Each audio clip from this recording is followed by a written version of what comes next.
Hello, welcome to July 4th, 2025. My name is Kurt, and this is my daily Good Life meditation, an exercise that I do each and every day about this time. It's a journal entry done live and in public, so to speak, to reflect on the last 24 hours, to see how I did with the challenges and the opportunities that I met, to see where I can improve, to remember my creed, the values which guide me, and to plan for the day to come, to prepare to make good use of the ensuing 24 hours, so that when I come to the same time tomorrow, I can make a good and wholesome report. All right, so to begin with, welcome to my channel. If you're new to the channel, new subscriber, glad you're here. As I mentioned, this is a personal journal, so I'll be talking all about me, my perspective on things, what's happened in my last 24 hours, my views on life, and my plans for the future. All that boiled into a nutshell. I also do feel at liberty to talk about anything that is of interest to me, including topics that may be uncomfortable to others, such as death, religion, things like that. And finally, thank you for your support. If you're a supporter on YouTube or a member on Patreon, I really do appreciate it.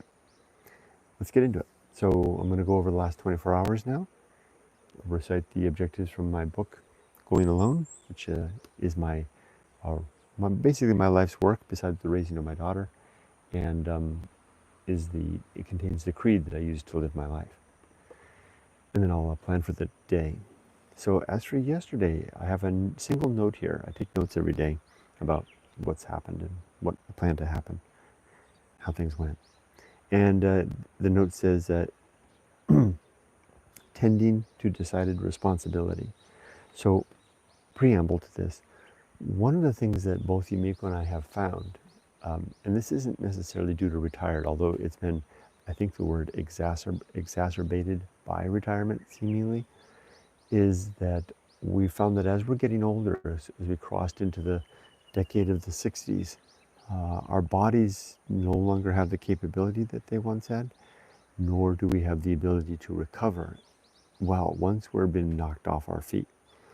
And Yumiko and I have each been repeatedly knocked off our feet since coming to Japan. Why do I say since coming to Japan?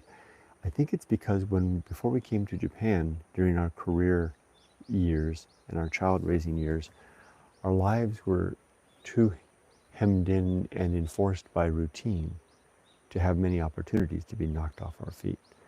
By that I mean that our days were Monday to Friday were highly structured and routine. We did the same thing basically every day, even if it was difficult, like a long 50-mile one-way commute on a motorcycle. It was something that we did so often that it wasn't a challenge. Again, we didn't get knocked off our feet. I did notice back in those days that if I did something, for example, like if I overdid it, at that time I used to go to the beach every evening after work for an ocean swim when we were living in Huntington Beach. And if I overdid my ocean swim, I would be knocked off my feet, and it would take me a couple of days to recover. That happened several times, and I did make note of it at the time, because that wasn't the case just a decade before. In my 40s, I could push my limit and recover nicely, or not need any recovery at all. No, not so anymore.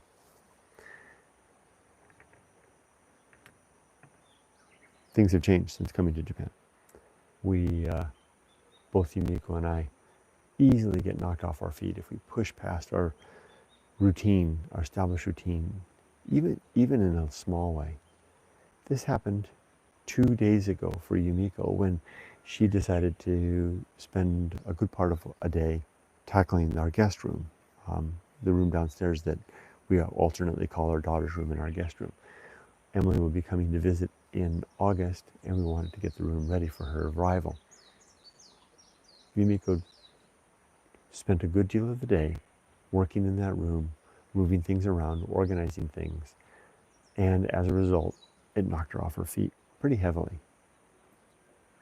Now, and there's a big hornet right over there. The same thing happens to me, easily. I can easily overdo it here, especially now in the summer heat, and that's probably what contributed to Yumiko's downfall as well. Now, back to the point. She was so knocked off her feet that yesterday she couldn't do her duties, so to speak. Those duties consisting mostly of taking care of her father. Yesterday was a day when her father needed to go to the clinic. Yumiko needed to take him there. She also had an appointment of her own at that same clinic. And well, that was the main thing. But so here's how it all went down. When I woke up and she wasn't able, and I could tell that she wasn't feeling good, I volunteered to take Dad to the clinic because I know the routine, I know the clinic, I can do it. It's not a problem, and I'm happy to do so. I call it Yumiko's responsibility because that's the way she onboards it into her life. But I'm happy to participate in or even take that responsibility to help my wife and to be a partner in that. So I offered to take care of Dad, and she readily accepted. So I altered my routine and stepped in and took Dad to the clinic, which then meant coming back and then shortly thereafter going back to pick him up because you never know how long he's going to be there. So, and then once that happened, that was closing in on, so that takes up the whole morning, that, a good part of the morning. And once that was all done, that was closing in on lunchtime. So I called Yumiko and I said, how about if I take care of everybody's lunch? I've got Dad with me. I'll swing by a place and get lunch for everybody and take care of that. So we did that as well. Furthermore, Yumiko wasn't up to dog walk, so I took the dogs out for both the afternoon and the evening walk. Now, this is not by virtue of, I'm not complaining about any of this. I'm simply noting that what I did, my note from yesterday, was that I tended my decided responsibility. The key word there is the decided responsibility. This wasn't like me taking care of somebody else's responsibility. This is my responsibility too. I share this responsibility, the blessing of this responsibility to look after Dad with my wife. We're partners in all of this. So I was tending my decided responsibility. It wasn't that I decided that responsibility yesterday. I had decided that responsibility when I made the decision to come back to Japan in the milieu of a circumstance with an in-law who's in his 90s. I knew that that's what I was buying into at that point. And so the point of this exercise isn't to recount the day. It's not a blow by blow. It's asking myself, how did I do with the day relative to my objectives and in tune, relative to my objectives and utilizing my principles along the way.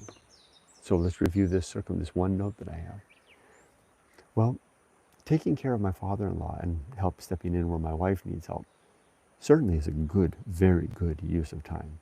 Hashtag use of time. Hashtag time. That's the one. Hashtag time. It's also, so that's one of my principles. One of my objectives. That's objective number 2.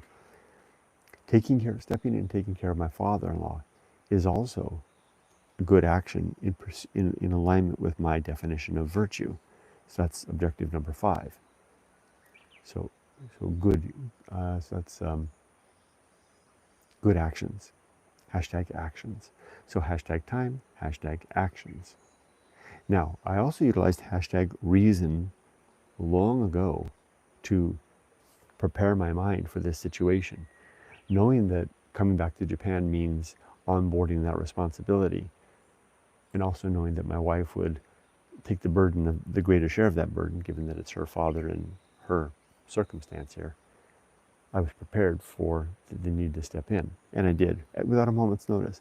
It was like being a sailor on a ship, where suddenly the drill alarm sounds, and the sailor knows where that battle station is, and goes directly to the battle station, and begins to do whatever it is that sailor does at that battle station. The battle station being, in this case, Yumiko's out of sorts today. Dad needs to go to the clinic. Dad needs to have lunch. Step to your battle station, Kurt. Tend to your decided responsibility. I didn't need to give it a second thought. I didn't need to cogitate about it one bit. I saw my wife needed to lay down. I knew this is my chance to step forward. If it sounds like I'm congratulating myself, then so be it. That's part of what this exercise is all about. I'm just as willing to chastise myself when I do poorly. But yesterday I did well. Yesterday, I used reason ahead of time to prepare a plan of action. Should Dad need me, and should Dad need us, and Yumiko be unable to be the lead in the lead role of that, I was serving as, what do they call that person? The second in a theater presentation on Broadway, right? They have the main actor, and then there's somebody that can step in should that actor fall sick or something like that. There's a word for that. That's the role that I play right now with Dad and my wife. And it all went really well. Even so far as to, I'll add, my Japanese is poor, and probably the hardest person that I can speak with in Japanese is my father-in-law, because even my wife will tell you, he speaks in this coarse Shizuokan rough, tradesman Shizuoka style dialect that is really hard, even for Japanese. I've had Japanese people come and visit at the house, and they'll come away saying, "Man, your father-in-law is it's hard to, even for a native Japanese, it's hard to understand what he's saying because he speaks such a rough. It's like a rough tradesman style, right?" So so I always find myself, I back myself into a corner when I speak with him, because I usually wind up not knowing what he's talking about. But as we were driving around yesterday, I was engaging him in small talk, and that was a deliberate effort on my part to entertain him, to foster a little bit more of a connection, make good advantage, good use of #time. So just wrap this one up, this one note. Tending my decided responsibility, and I should have put in parentheses, Dad, was what I did yesterday. It's the one thing that I have of note now. And in doing so, I felt true and in alignment with several of my objectives, mainly the good use of time, doing good things, keeping my balance, readiness for death even, I would say. Because if I'm fostering and improving my relationship with my father-in-law, then that sets me in a better position to die, to die well, to die without a single backwards glance. Good use of time. In slightly different news, no note here, but I'll just add, my incompetency was on full display yesterday. And I handled that well as well, namely through my slower approach and my more methodical, determined way to live. It's like slowing my life down in accordance with my decreasing ability, so that I'm living my life in lockstep with the parts of me that seem to be fading quick. And boy, it really does feel it. I know I talk about this every day, and it probably gets tiresome, but then this video is not about entertaining anybody else, or anybody, even myself. This video is about a stark assessment of my life and how I'm doing. And I'm still rather astonished at how fast my body and my mind are degrading away.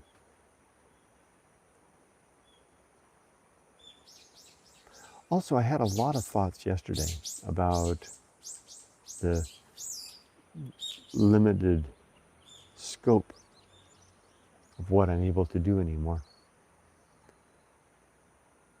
I'm lucky that I've lived a broad life, so that scope is rather expansive still. But I don't think I can make it much broader at this point. I think it's all about protecting established frontiers. Okay, let's move on then to the creed. I'll go over the 8 objectives of my creed.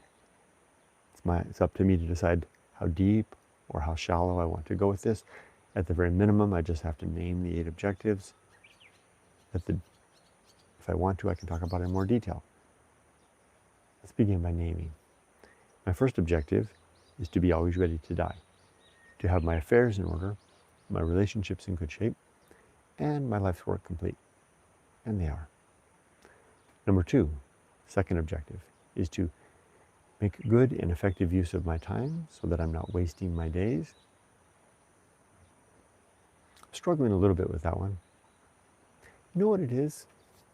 It's because I've held myself to a very high standard to date. This is why it's really good to do this out loud and in public, because it causes me to be more thorough and more careful about what I say. Just realize that just now.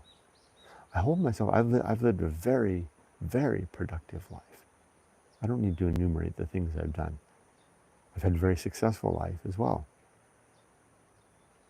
So my idea of objective number 2 is the good and effective use of time.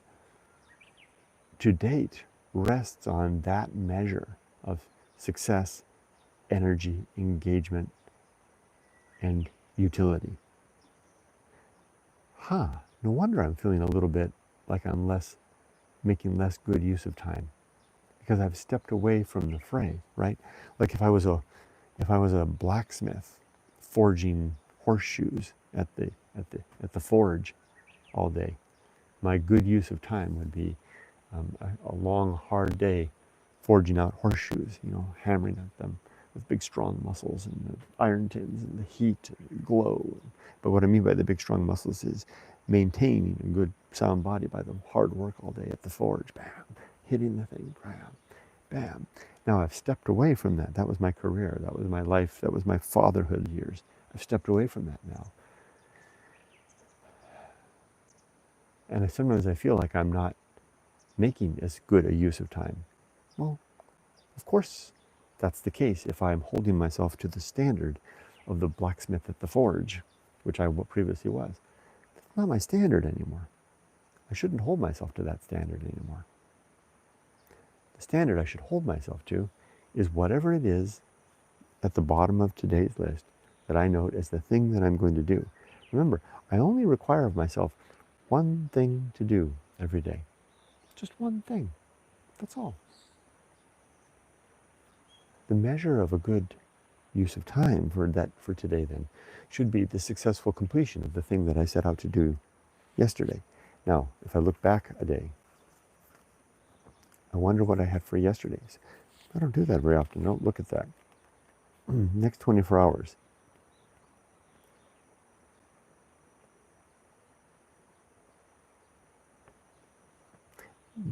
The yesterday's note says, homeless, a strange and enigmatic note from yesterday. It says, homeless me. I remember writing that. Homeless me. What does that mean? I don't remember what it was about. That was something I planned to do yesterday. I guess it was a thought experiment that I was going to do. And the second one was detailed community notes. I don't know what that is either. But that all got swept away by Dad. So yeah, I did yesterday. Yesterday was a great use of time. Hey, Kurt, look at that. I feel a sharp spike of endorphins rising right now suddenly when I look back and congratulate myself on the good use of my time yesterday, fulfilling my decided responsibility to participate in and help look after my father-in-law. I got to do this more often. I got to fold this into the exercise to look back at yesterday and say, what was the thing that I wanted to do yesterday, and did I do it? Now, today's thing that I want to do is a haircut. Not a lot that I have to do with that, so I think I'm going to scratch that. Unique when I get our hair, we go to have a hair appointment every month by our stylist. It's a big deal. It's an expensive deal. It's very expensive. We go to a stylist that the whole family here uses. It's not for me. I'm a barbershop kind of guy, but I realized that this is a big deal, not just for my wife, but for her sister, her brother's family. Everybody goes there. And if I can shoehorn my way into that community, then I get to participate in that as well. And it gets one more connection with the family, good establishment of connection bonds. So I'm going to do that, and they make a big deal of it.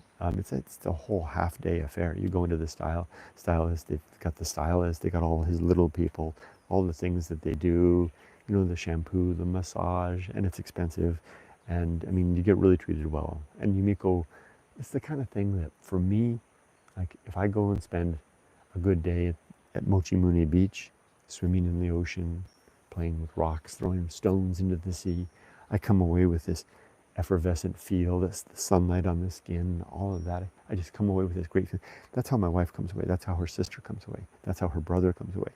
For a lot of Japanese people, going to the stylist is a big, big deal. And I've talked about this before, because for a people as a culture that don't give themselves a lot, they don't indulge in a lot, one thing that's socially acceptable to do is to spend a lot of money on yourself for your hair.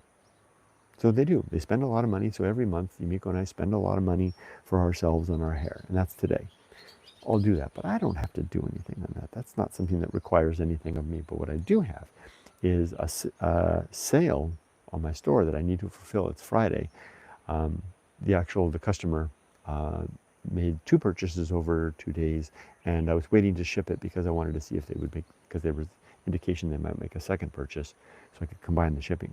That happened. So I'm going to do that shipping today. So I'm going to change it from haircut to ship order, which I can do. And I will do that. My third objective now, remember I'm going through my objectives. Clearly I'm lingering a little bit long on some of them. That's fine, that's my prerogative. My third objective is to develop and maintain good and sound life principles, which is what I'm doing now and working. And that's the reason I make this video every day, is to go over these objectives and principles. Number 4 is to cultivate good emotional reactions. I've talked about that already. Number 5 is to perform good actions relative to my creed. I already talked about that. Yesterday, I nailed both of those square. Number 6 is to do just one thing at a time and do that thing slowly and deliberately and carefully. Number 7 is to wait, hold on. I always stumble right about here, don't I? Let's go over them. To be always ready to die. To make good and effective use of time. To develop and maintain good and sound life principles. To cultivate good emotional reactions. To perform good actions relative to my creed. To recognize my true limits and true opportunities. That's the one I think I've missed. So I know the scope of my reach. To do just one thing at a time and do that thing slowly, deliberately, and carefully. It's always number 6 that I miss. And number 8 is to keep my balance, body and mind. Okay, let's read a principle from the book. I think last time I read The Bullseye Aim. Today I'll read The Uphill Climb. These are principles and objectives are all in my book, Going Alone, in the chapter titled The Good Life. The uphill climb. This is principle number 31. The sub-principle of the open ocean swim. I will rise each morning and turn my attention to the uphill grade, to the slope which leads up, to the path which resists my climb, yet yields ever-widening horizons with each step forward. I will move forward and up. I will rarely stop, and I will never willingly go back or even cast a longing backward glance at the places I've been and have left behind. Well, no wonder I hold myself to such a high standard with regard to the measure of a good use of time, right? If that's my objective. This one goes on. Another way to look at this is from the perspective of my life. See, I struggled when I wrote this principle. I had 2 visions for it, a way to describe it. One would be an uphill climb, which ultimately won out. That's why I call it the uphill climb. The other one is an open ocean swim. Now, I need a little explanation about that. For years and years and years, I've swam in the sea, wherever I've had an easy access to the sea. And I go out, my strategy, not every day, but often, is to go out past the breakers and to swim a course along the ocean, turn around and come back and then come back into the shore. When I'm doing that, swimming in the open ocean is fraught. There's things, there's patches of seaweed, there's animals, there's, and most particularly, there's swells and chop and waves that kind of chop around on days, because I would do this on choppy days too. So when you're swimming, you're coursing through the ocean. It's not like a pool where the water is relatively stable. You know, you're going through, you're coming up for air, and there's a swell coming, just ready to swoop into your mouth as you're trying to get a gasp of air. So what I was trying to do when I was writing this principle was describe a principle that prescribed the enforcement of motion forward and a momentum and an inertia, either moving up a climb, like climbing a mountain, or through an ocean without stopping in spite of the resistance. What I'm basically trying to say with this principle is that life is going to throw up roadblocks and obstacles and resistance to our forward progress. And if we want to make good use of time, #time, and live according to our values, we might need to find a way to push through that. So I struggle, should I call this principle the uphill climb, or should I call it the open ocean swim? And clearly I won out with the uphill climb, but I didn't give up on the open ocean swim. The uphill climb part is just the first paragraph. I went ahead and added a second paragraph to the open ocean swim. So I gave it both. So that first part that I just read was the uphill climb. This next one, and I disclaim it openly as follows. It deals with the open ocean swim. Another way to look at this is from the perspective of my life by the sea, where sometimes I slip alone into the ocean to swim far out to deep water and then along the shore. The water is deep out here, and the waves incessant, pushing me now up and then back and over and across as I make my best line along the distant shore. No matter how the sea might rock or jostle my body, I carry on. I keep swimming. And when a larger wave foils my attempt to take in a breath of air, filling my mouth instead with salt seawater, I only sputter and spit and yet carry on. I swim through the sea with a steady resolve, apathetic to the sea, while nonetheless engaged upon and within it. This is the uphill and steady climb forward. This is the open ocean swim. You see, I smuggled the vision of this, the second vision of this principle in. I even made in that last sentence the connection between them, saying, this is the uphill and steady climb forward. This is the open ocean swim. Nice smuggling job. Okay, I'm done with all that. I've already talked about what I want to do today, which is to ship the order that came through. Okay, let's read comments. I left my glasses inside. Hold on. There's a lot of comments, and I can't read them without my glasses. Just a second.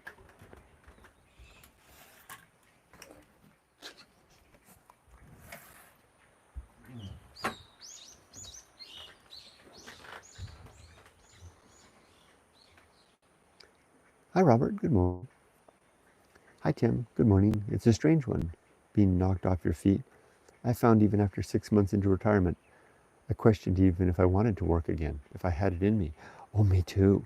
You know, it's funny that you mentioned that, Tim, because every now and then, I'm over on LinkedIn. The organization that I used to work for posts their job openings, and I'll look through it. It's just like a little image, and you can see the job that's posted.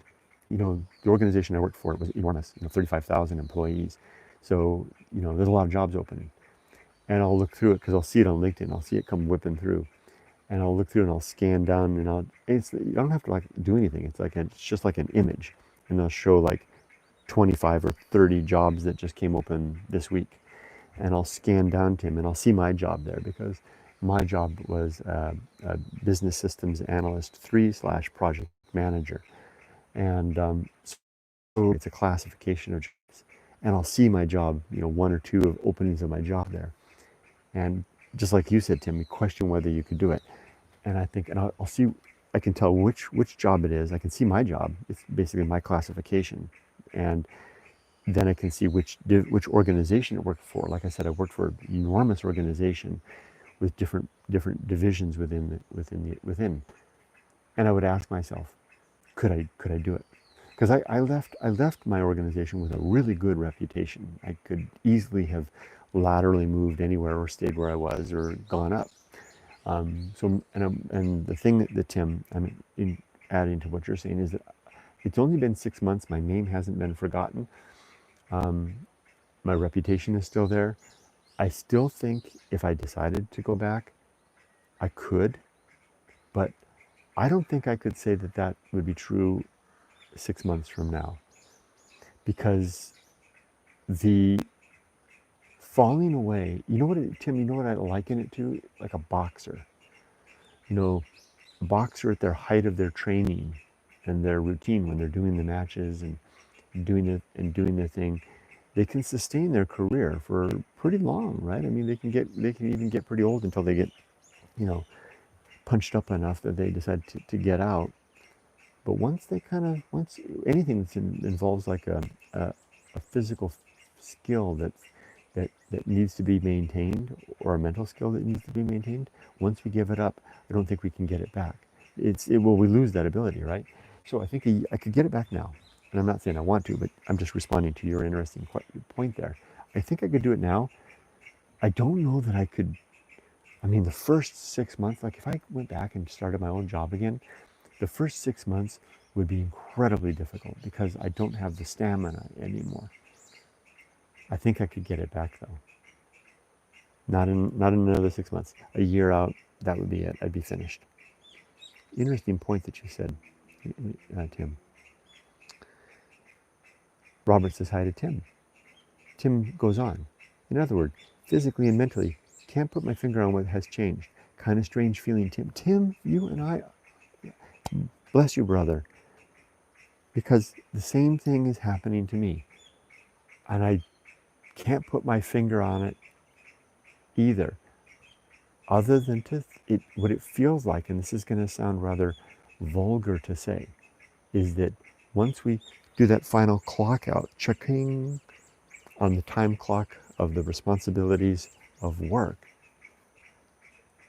it's like something inside the body and the mind throws up its hands and says, I'm going to be in a van down by the river for the remainder. You get my, you know what I'm saying, right? And there ain't no coming back. It's like once you go to the van by the river, you can't get back. Now, maybe I could if an emergency happened and I had to get back into it, I could, but it doesn't feel that way. It feels like something, Tim, it feels like something has been permanently turned off, and every single day I'm degrading further into whatever that is. Although maybe I simply need to change my perspective, because what feels like a degradation in one hand also feels incredibly good on another hand. Like I know more peace in my life and happiness now than at any point in my life before. And that's a result of the fact that I've given up that thing that was killing me. So trading some sort of trading the boxer's stamina and build and abilities for the peace that comes of not getting your head smashed in every day. Is that a fair trade? Okayama Ray, hi Okayama Ray, says, knowing yourself and being truthful to yourself are an important thing. Hey, I think you're right. Robert says to Tim, I remember how it felt when I got a letter from my former employer to come back. How did that feel, Robert? Tim says hi to Robert. Robert says hi to Okayama Ray. Okayama Ray waves at Robert. I feel like a courtside announcer at a ping pong match. Tim says to Robert, asked me 3 times over 18 months to go back to work after retirement. I declined, but the thought of it, don't think I could do it now. Tim. Wow. Yeah. Okayama Ray says, one thing that took longer than it should have to find out about myself is I'm a worker. Need to have some sort of work to do. Will decline quickly if I don't. I imagine. I didn't think I was a worker, but I guess I am too. And I am declining. But it's a decline. Well, okay, it's the decline. It's a boxer's decline, right? My decline is the decline of the physical fitness that I needed to do the things that I used to do, and I feel like I'm declining because I can't do that stuff anymore because I'm not practicing it anymore. But does that mean I'm declining overall? I would have to say, and this is not by way of rationalizing it away, that I've improved in a corresponding manner, and maybe even more so, in ways that I didn't expect, namely my ability to be at peace.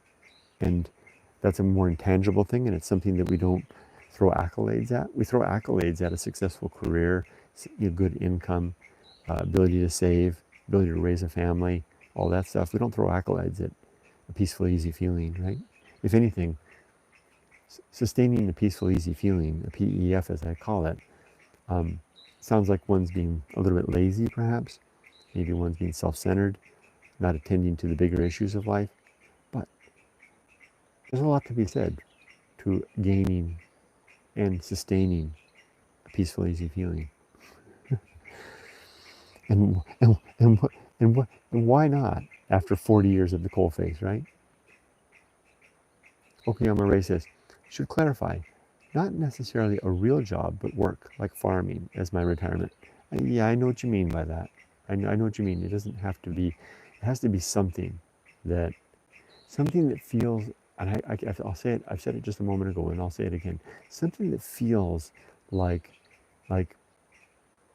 production of some sort, like utility, like being, and this is going to sound a little vulgar maybe, like there's a little ant traipsing across right in front of you. You guys can't see it. Well, maybe you can see it if I move this down. Do you see this little ant? Where is it? Can you see the ant? Right. Wait, hold on. Where'd it go? Oh, it's underneath there. It was right there somewhere. The little ant that I was just watching. It feels good to be like an ant. I know it sounds rather servile to say, living. Living like. Oh, there you got him. How'd you get way over there? I mean, that ant is too busy. This one over here too. They're too busy to wonder at those things. Hashtag Maslow's hierarchy of need, right? If you keep yourself so busy with that stuff, then you have no need to attend to the other stuff. That's one of the principles in my book, the principle of distraction. Let me just go ahead and read that principle real quick. I wrote the principle of distraction to describe, it's a long principle. It's a really important one to me because I believe that we spend a great deal of our lives distracting ourselves from the apprehension of just what the hell this is, where we found ourselves, what we've been born into, what we are, and what it could possibly mean, if anything. So here's the principle of distraction from Going Alone, principle number 19. And it begins with a poem. And I have a sub-principle called Playing in the Sand. Here we go, the poem. What is the course of the life of mortal men on the earth? Most men eddy about here and there, eat and drink, chatter and love and hate, gather and squander, are raised aloft, are hurled in the dust, striving blindly, achieving nothing, and then they die, perish, and no one asks who or what they have been, more than he asks what waves in the moonlit solitudes mild of the midmost ocean have swelled, foamed for a moment, and gone. That's a poem from Matthew Arnold. I read that, I knew I had to add that to this principle. Here's my words on the principle. The principle of distraction. At every turn in life, we desire not to see. We turn our heads to look not away, but towards something which might cause us not to see. The thing we do not want is to observe the emptiness which resides behind and before and between and within it all. We do not wish to sense the negative silence of the universe's apparent vacuum of purpose. There's the point. That's the point of the whole damn book. We do not want to know that death is forever beyond a nighttime soon to come which we can neither know nor avoid. And so we busy ourselves with school and work and family and friends and hobbies and interests and gossip and joy and sorrow and peace and gratitude and anxiety and angst and ecstasy and the very fact of the observance that we are alive. Anything at all will do. Anything to avoid the awful aspect and great indifference of a soulless universe without God. Yet, more and more, I am less inclined to fill the empty with my own fearful, distracted voice, increasingly preferring substance to filler, though substance is harder to find and still harder to hold, leaving me often with nothing at all. But I am all right with that now. I am at last better without the distraction of life and death, which I know is not. Nevertheless, I continue to play in the sand, looking for sand, digging for sand, everywhere sand, like all of us, distracted by sand in our quest for sand. So much busyness, so much fuss and bluster, so much restless, apparent life.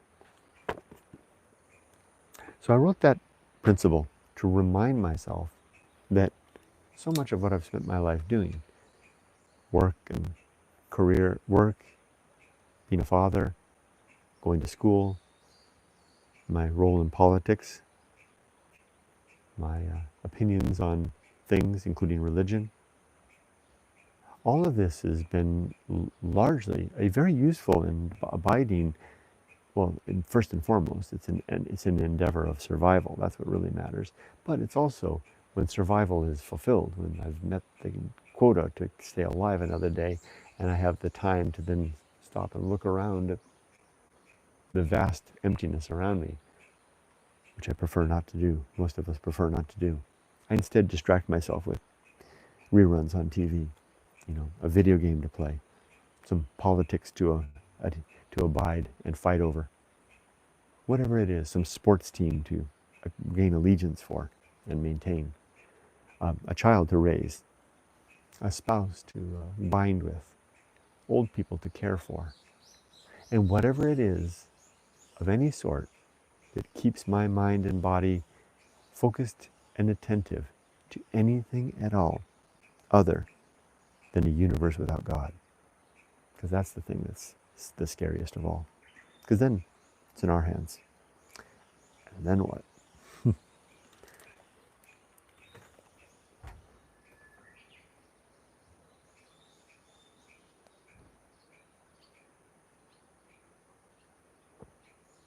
Tim says, I think I've mentioned this before, that some people once retired passed away soon into retirement. It's like work kept them going. I've mentioned this before, echoing what you said. I told you that when I got my last job, my boss, my first day of work said, welcome to the organization. Whatever you do, don't retire because then you die. And I've watched one person after another retire and then die, including that very boss who just got to the edge of retirement and is now dying. It seems to be a thing. Tim goes on, the importance in retirement is to keep active in body and mind, really important, yep. You know what I would add though, Tim, is that it's important before retirement to have expansive and broad horizons and margins in our life that we can fill, because once we retire, sometimes, and I'm not saying this is a function of retirement, I'm saying this is a function of old age, it's hard to press into new things. But if we have broad, expansive margins and horizons in our life that we've filled with exploration through our adult years, then once we're retired, we have broad reaches to explore and keep active within. I'm seeing that a lot now with the people around me who are living precisely within the confines of the lives that they attained in their active adult years. Robert says, Tim, I experienced a constructive dismissal, not an enjoyable experience. The letter reminded me. Robert goes on, hence why I'm active in the comments of many live streams, Tim. It has been rewarding in many ways. Tim responds to Robert, sorry to hear that, not good, but glad you find solace here. Kyle Blaha, hey there, haven't seen your name for a while. Morning, Kurt, hope you have a great day and upcoming weekend. Random question, do you remember where you got that gold yellow shirt that you often wear? Yes, I think I got that at Uniqlo. Yumiko bought it from, I'm pretty sure that that's where I got it. Hold on, let me check. I can see the tag. It's funny, I think you can hear me over here because I'm wearing my mic as I go in the house. I'm going to my closet right now, getting said shirt from the closet. If this is the one you're referring to, the back says GU. Oh, so it's GU. I got it from or Yumiko got it for me from GU, which is not, I'm glad I checked. So it's not Uniqlo. GU, I guess, is another, it's another store downtown.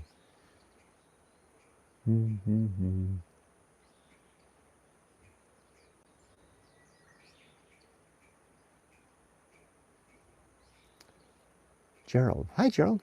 Hey, Gerald. So, your order will be shipped today, Gerald. I ordered 2 more of the cracker 6-packs. Oh, you did? Okay, so I'll check all the orders. I'm going to put it all together. I mentioned it earlier. I'm going to put it all together and get it shipped out to you today. Thank you for your business. Believe in yourself, Robert says to Kyle Beheg. It says hello to them and Gerald. Hey, Sam. Morning. Vivian. Wassam. Hey there. Hi, Kurt. A friend who was recently in Shizuoka told me about a second-hand shop in New Mazu City called Junkan Works. He said if it's worth checking out if you're nearby. Thank you for the recommendation. That's neat. I don't get to New Mazu very much, but that's good to know. Robert says, Kurt, you've triggered a Neil Young song memory down by the river. Hi, Evelyn. There's Evelyn. Robert says, I think for me, as you say, it's like the work intensity switch has been flicked off, definitely. Good way to put it, flicked off, thank gosh, right? Let's never turn that switch back on. But intensity of another sort would be fine, right? Robert says, Tim, for me, that work grind was often fueled by the defined benefit pension I was required to contribute to. It's not what it could have been, but it'll do me for the moment. Sam says, keep yourself busy. Yep, pretty much. Sam goes on. That's why when I retire, I'll probably just start an English school or something, just so I have an excuse to meet new people all the time or to help people. Jim said the same thing. Our friend, mutual friend Molly, he said that he would want to keep busy in doing something like that. He likes teaching, so he says he said he'd like to keep his current job even into retirement. Jones 227 says, did you mainly derive your life philosophies as espoused in your book from certain philosophies or books? If so, which? Yes, I did. And those books are outlined in all 6 of the books that I've written. At the very back, there's a recommended reading page. And I've got 18 books here that I cite as being the books that influenced me the most in my life, in developing my philosophy, my Good Life Creed. I've ordered these in the order of recommendation that I recommend that they should be read. So basically so that they can build one upon another. Coincidentally, it's also the order in which I largely read them as well. So you get it's like a recipe book, right? You don't have to buy a book to find that list. You can just go to goingalone.org, look for the book. The whole book is available to read for free at goingalone.org, and that whole recommended reading section is there. Furthermore, what I've done is, there's Rudy. This is my bookshelf here. These are the books. These are those 18 books right here in that order. It's missing 3 because 3 of them I still haven't been able to find. But so that's 15 of the 18 in that order. And I bought, before I came back to Japan, I went out of my way to hunt for these at used bookstores before, so that I could have this. And this shelf is meant to be the shelf for my daughter. So when I die, Emily will find there's the original. That's the original copy of Going Alone. The one that I'm reading out there is that's the first edition, so to speak. I think it even says on the inside, yeah, first copy. So that's the first copy of Going Alone. These Emily knows each of these items has a meaning. Emily knows what the meaning of all of those items is, so that she'll have those, and then she'll have my books.